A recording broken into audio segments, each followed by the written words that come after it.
ஒரு ஊரில் நசீர் என்ற இளைஞன் இருந்தான். அவன் உழைப்பாளி, நேர்மையானவன். ஆனால் அவன் வாழ்க்கையில் சோதனைகள் ஒன்றுக்கு பிறகு ஒன்று வந்து கொண்டே இருந்தது. வேலை தேடி பல இடங்கள் சென்றான்.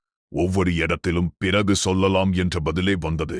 மனம் உடைந்தாலும் அவன் தொழுகையையும் துவாவையும் விட்டுவிடவில்லை.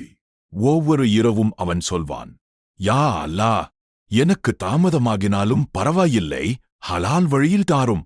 ஒரு நாள் அவன் கடுமையான வெயிலில் நடந்து செல்லும்போது சாலையோரம் ஒரு முதியவர் சிரமப்படுவதை பார்த்தான். யாரும் கவனிக்கவில்லை. நசீர் தன் வேலை மறந்து அவரை பாதுகாப்பாக வீட்டிற்கு அழைத்து சென்றான். முதியவர் நன்றி சொல்லி, நீ வேலை தேடுகிறாயா என்று கேட்டார். நசீர் தலை ஆட்டினான்.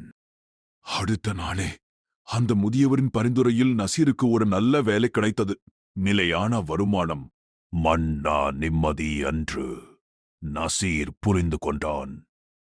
சப்ருடன் நடந்தால் அல்லாஹ் சரியான நேரத்தில் சரியான கதவை திறக்கிறார்.